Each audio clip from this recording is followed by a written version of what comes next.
In Hebrew, it means they become loose or wild. Without a vision, the people become wild and they do whatever it is that they want to do. We've been spending the last month and a half talking about the mission of this church, the vision of this church. Where does God have us to go, and why is God having us move forward? Without clear vision, guess what happens? We begin to go wild.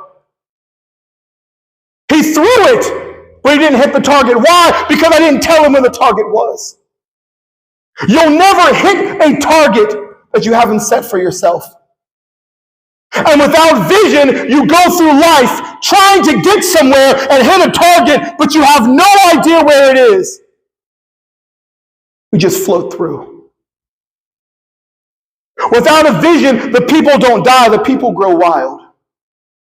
The people do whatever it is that they want to do. They become undisciplined.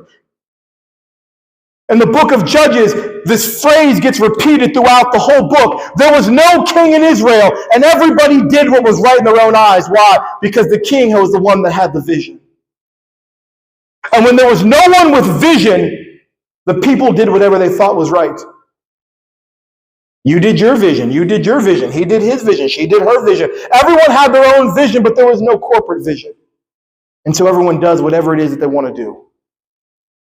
When God gives you vision and God gives you a dream and God puts something in you, he wants you to make it plain, and God will begin to make it plain. And here's what happens. So often God says, I want you to do this. And if we're obedient, we're like, yes, sir, I'm ready to rock and roll. But we don't listen to how he wants us to do it. He could have said, no, I want you to build a boat. And Noah said, all right, I'm off. And didn't hear how it had to be done. When God speaks, he makes it plain so that we can follow through with it. That's why he told Habakkuk, write it down. Write the vision and make it plain so that the person who runs can read it and interpret it. See, as a body of Christ, God has given us a vision for the house. But that vision has to be so plain that when people begin to ask about who we are, what we stand for, where the church is going, we can clearly say this is it. Can't be your vision or her vision, their vision, this vision. We have to come together as one body. And therefore we have to write the vision and make it plain. When I first got here, we spent a couple weeks going over the vision of the church. We had vision casting meetings, and we began to write notes and write things down as to where it is that we were going to go as an organization. When I got here and God gave me the assignment to come to this church, he gave me a vision, and I began to write it down. If you notice, I always have a backpack with me because I keep notebooks in there. So when God speaks, I can write down exactly what it is that he wants me to do. And if I don't have a notebook, I have my phone, and my notes app on my phone is filled. Why? Because I'm ready to write down what God has given me. Most people, when we have vision, we fail to make it plain.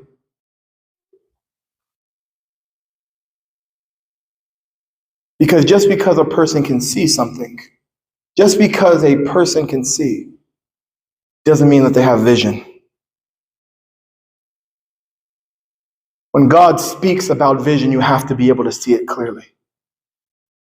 You have to know exactly where it is we're going to go. When it comes to casting vision, the most important parts about vision are this: the what, the why, and the how. The when is really none of your business. That's between God and God. God told Noah, I'm going to destroy the earth. But you notice what he didn't tell him? He didn't tell him when. I need you to go and I need you to do this. This is your assignment. This is how I want you to do it. This is why I want you to do it. But he never told him when he was going to make it happen. And so often as Christians, we get discouraged because of the when. God has given us a vision. God has called us. God, you've told me to do this. But when is it going to happen? And it's that when that gets us caught up. God told Abraham, you will be the father of many nations, but he never said when. Your wife Sarah is going to conceive a child, but he never said when. 25 years have gone by, no child. Eventually, Sarah got a little impatient. Abraham, I got this servant girl or this servant woman.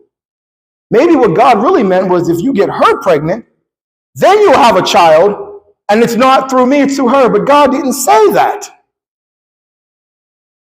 They got caught up because they didn't know when. And a lot of us get caught up because we don't know when. God, I have been waiting for you to show up. I have been waiting on what you've called me to do. I have been faithful. I have been disciplined. But God, when is it going to happen?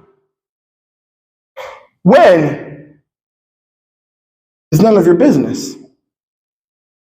God's timing is perfect. He told Habakkuk, the vision is for a future time. It describes the end and it will be fulfilled. If it seems slow in coming, wait patiently, for it will surely take place. Some of you, God has promised you things, and He's deposited things into your spirit. You've seen things, you've had dreams, you've written them down, and the question you keep saying is, God, when will it happen?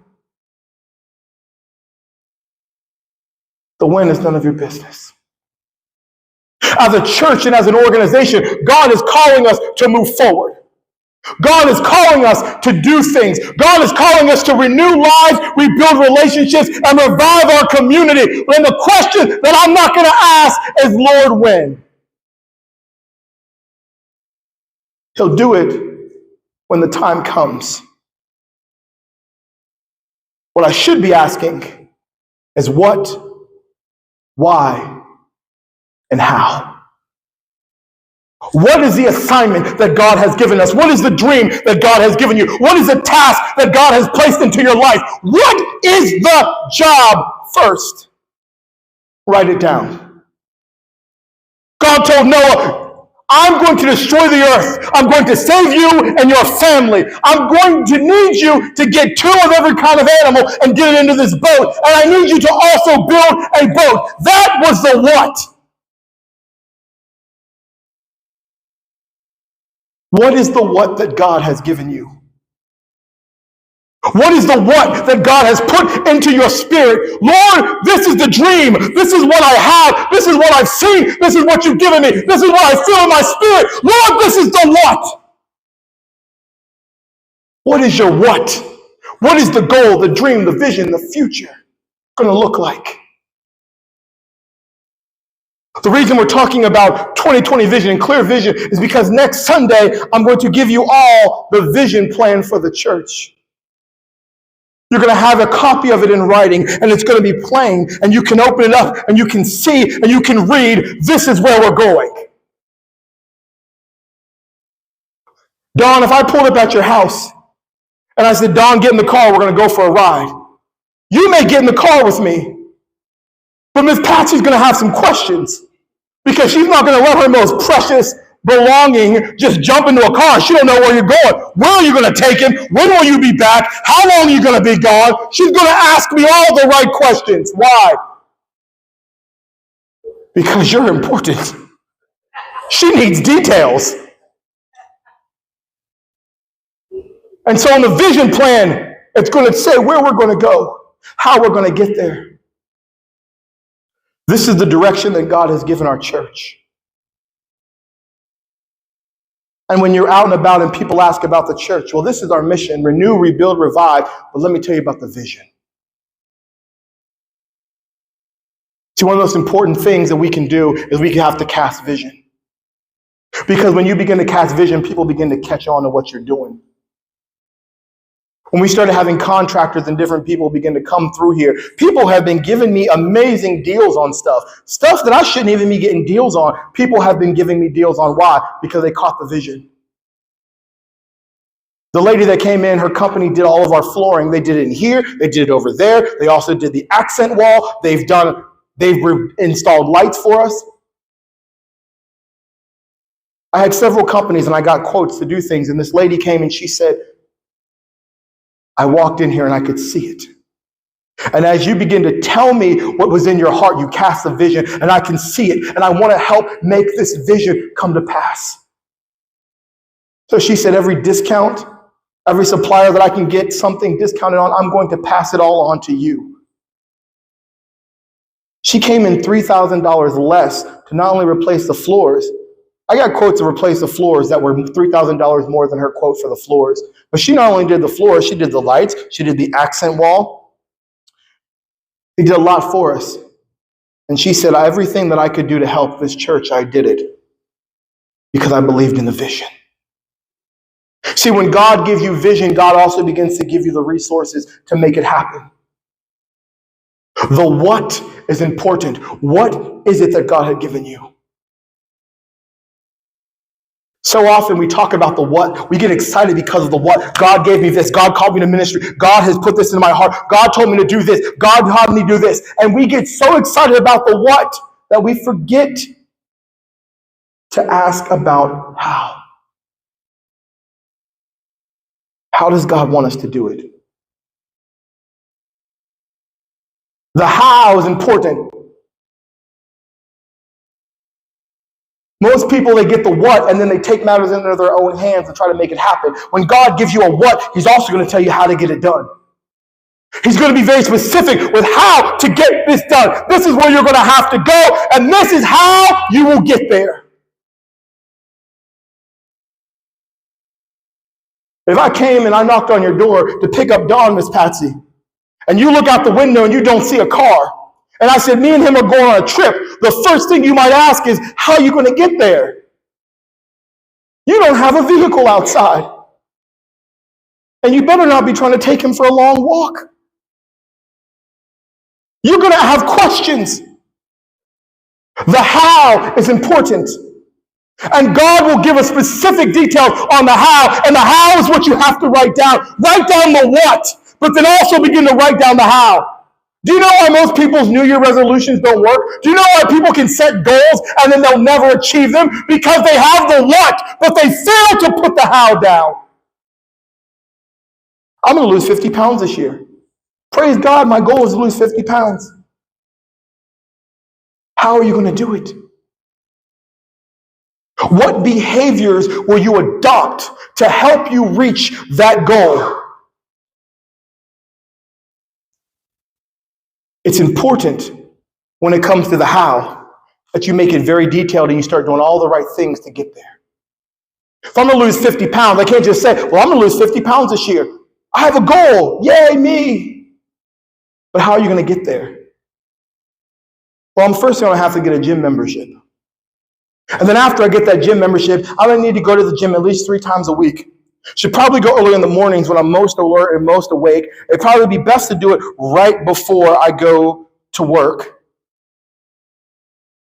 And so now I have a how. I have a plan. I not only have a what, but I have a how. This is how we're going to get there. The what isn't enough. The how is important because the how will develop habits. How many of you know it's important to have good habits? With an organization, it's called culture. In your own personal life, it's called habits. You have to have the right culture for your organization. In your own personal life, you have to have the right habits. What does culture mean? Culture is this. When people come into our organization, how do they feel? What do they see? What are the same things that they have? One culture is this. We got to be the friendliest, most inviting church that people have ever been to. That's going to help us get to our what? How are you going to be friendly? Well, we talked about this in our vision casting meetings. We're going to take time out of the service, and we're going to take a couple minutes, and we're going to greet each other. We're going to shake hands. We're going to hug necks. Why? That's part of our how. How we're going to be friendly. And eventually we create a culture where people walk in, and they can feel the love from everyone else coming out of here. Why? Because we practice it day in and day out. And when it comes to our personal life, the habits that we have every single day, they determine where we go. A lot of people don't get anywhere because they don't have a how. They don't have good habits. I want to eat better. Great. But what is your plan? I want to lose weight. Great. What is your plan? I want to get out of debt. Great. What is your plan? How do you plan on doing this? Because the what's not enough. We go through life without a how. And we just expect things to happen for us. We show up without a how, and we just expect things to work out for us. We have to have a plan. We have to have good habits. A long time ago, actually I can't say a long time ago, about 2 years ago, I don't write New Year's resolutions. I write behaviors that I'm going to change. If I want to lose weight, what I'll say is this: I'm going to go for a 30-minute walk every day. That's a how. Because eventually it's going to get me to my what. But I don't write down I'm going to lose 50 pounds. I'm just going to build a good habit. Because in building a good habit, I'm going to get a good outcome. And doing the right things, I'm going to get a good outcome. The things that you do day in and day out, they determine your character. I want to read a book. I want to read one book a month. That's a goal. But what do I really write down? I'm going to read 10 pages of a book every day. Or I'm going to read for 20 minutes every day. Because in doing so, I'm going to get to where I need to be and I develop a habit in my life. As a church, we got to develop good habits. We have to create a good culture. In our own personal lives, we have to have good habits. If we go through our lives without vision, guess what the Bible says? Without a vision, people perish.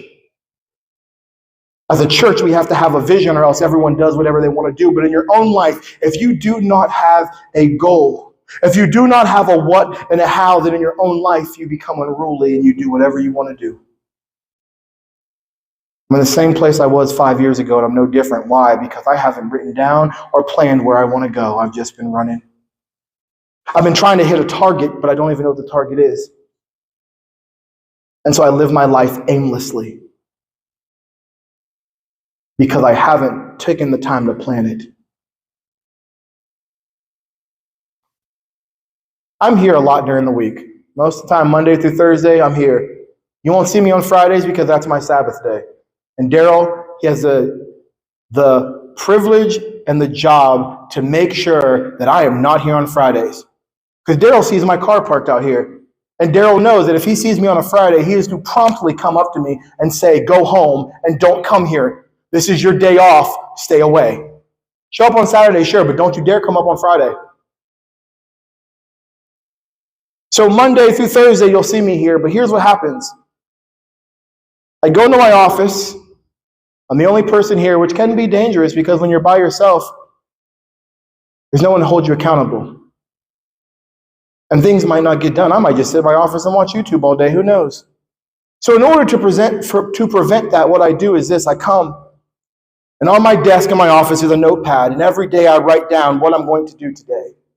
And I begin to check it off. This is what I want to do. This is how I'm going to get it done. And I begin to take notes and check things off my list. I have a plan for the day, because if I don't, then the day will get away from me.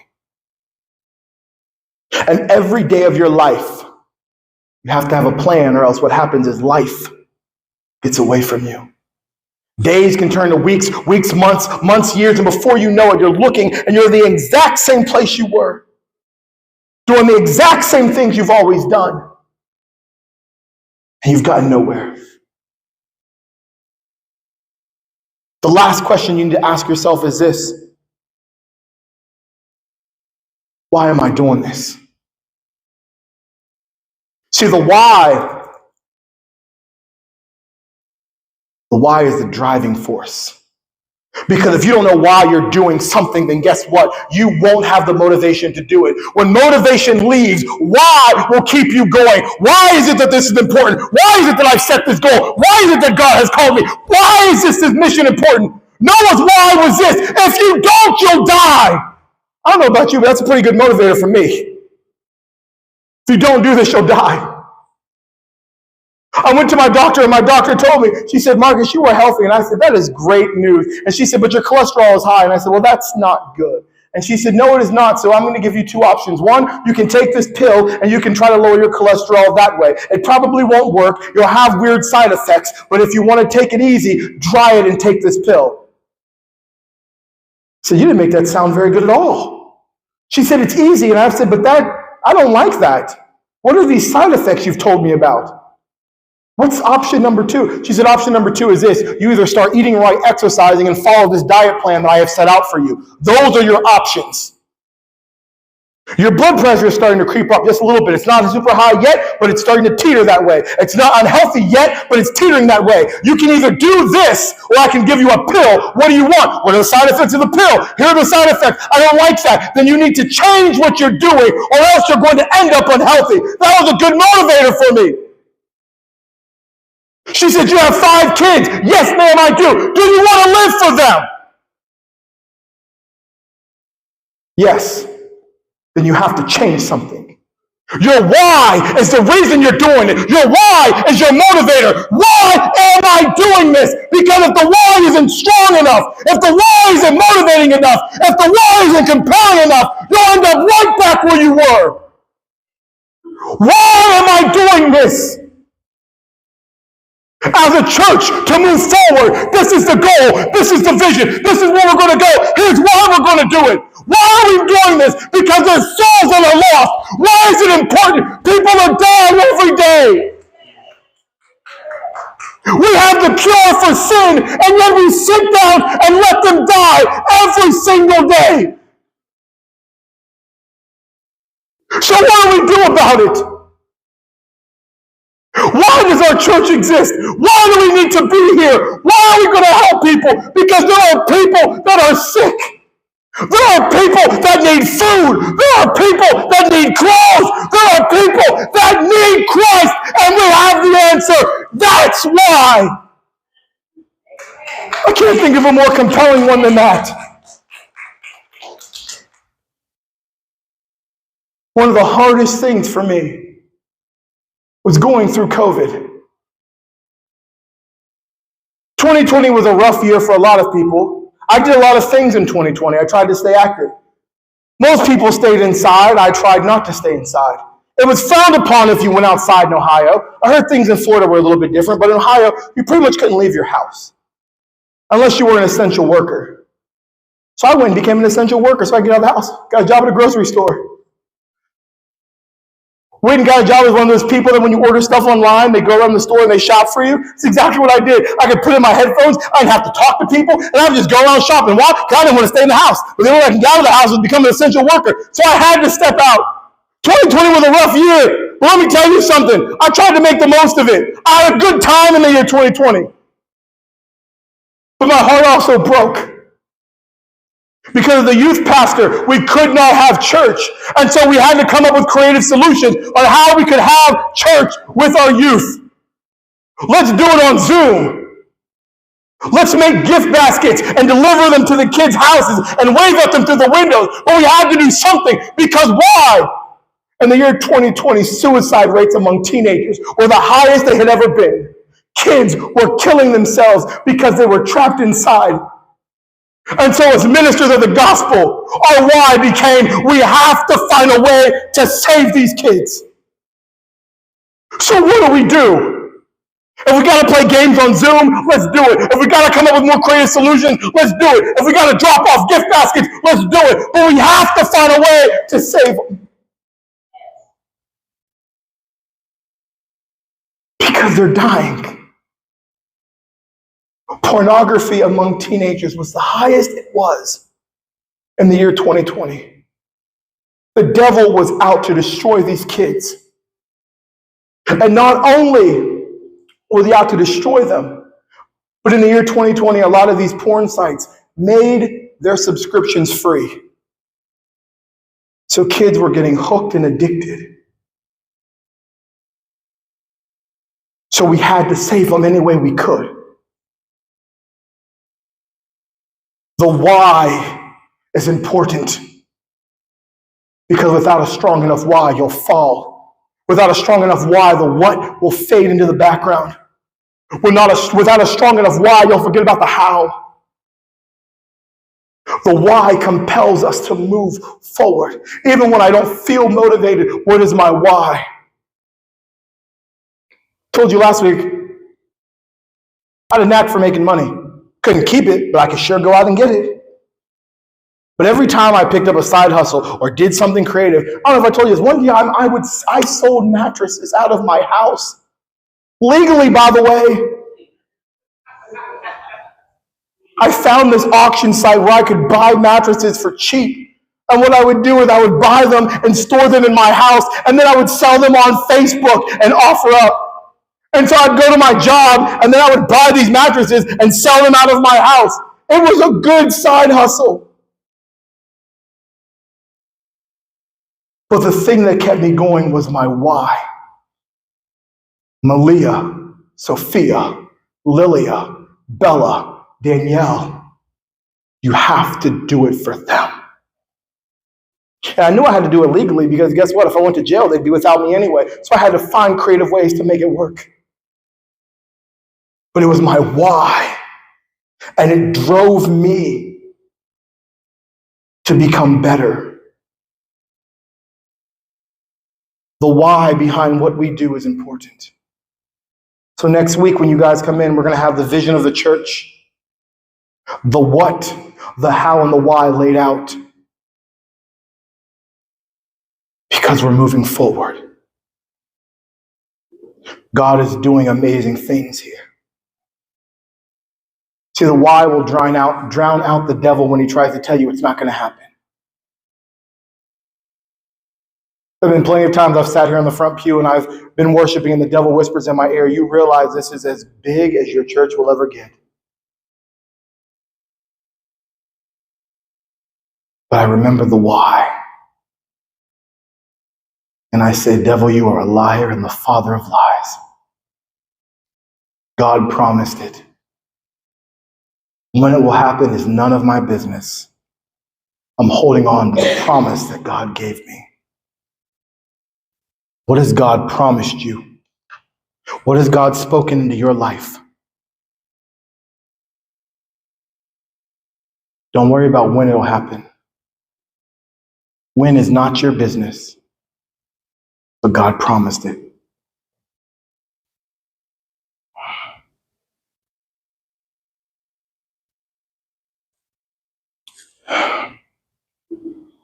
God spoke this to me.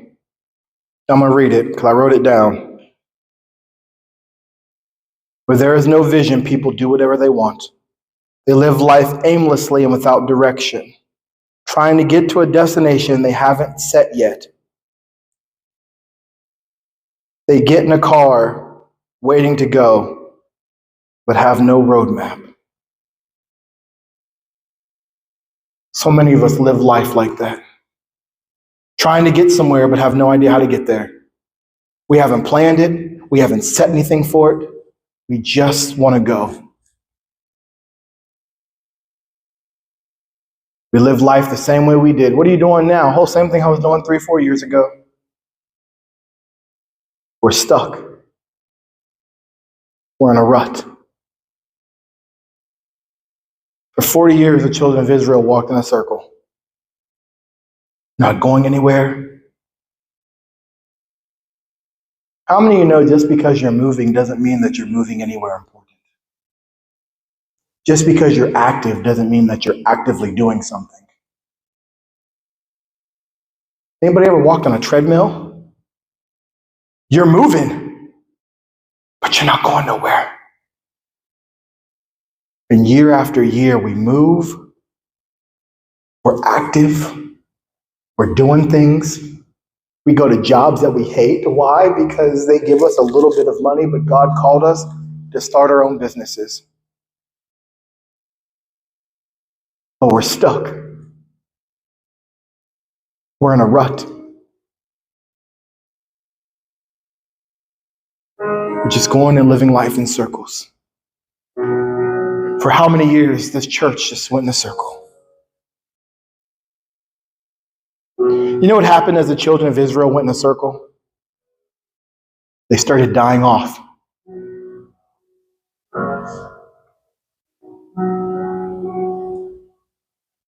And the more you go in a circle, people die off, and your numbers dwindle, but you're not going nowhere. We're moving.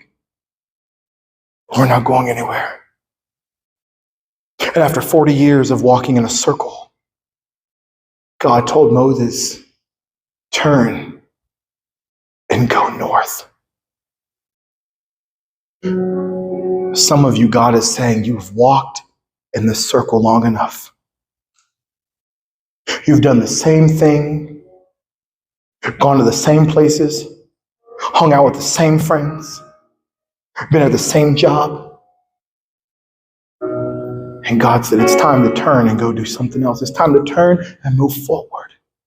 As a church, we are going to turn and move forward. We're not going the same thing. We're not going to stay in a rut. And God is saying to some of you today, you are not meant to stay in a rut. You're not meant to live your life the same way you've been living it before, but God said, I have something new for you.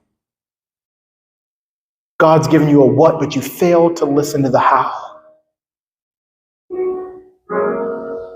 Some of us, we need to just go home, get alone with God with a pen and paper and say, God, I see the what, give me the how. And then write when really big. And then cross it out because it ain't none of your business. God will take care of the when. He just needs us to do the what and the how. Stand with me this morning.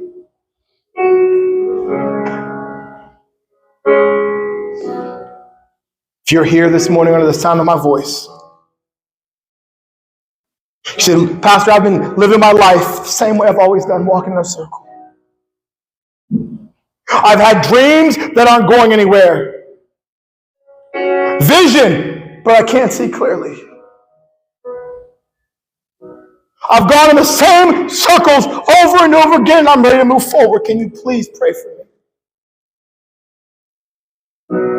The altar is open. Don't keep living life in a hamster wheel. Don't keep living life on a treadmill. Don't keep doing the same things over and over again. God has not called you to be the same. He's not called you to live the same day. Some of you, God's called you to get out of the circles that you've been in. You are the average of the 5 people that you spend the most time with. Some of you, God's saying, quit hanging out with the people you're hanging out with. If you got to go by yourself, then go alone. But it's time to come out of where you are and move forward. You can't do life like this anymore. There are people who need your gifts. There are people out there who need to hear your story. There are people out there who need the calling and the gifting that God has put into your life, and they'll never get it if you keep going in a circle. The world needs you. You think, I'm not that significant. Well, guess what? God thought you were worth dying for. The world needs you. They need your story. They need your words. They need your wisdom. They need your gifts. They need your talent. They need your poetry. They need your writings. They need your books. They need your businesses. The world needs you. Will you answer the call this morning?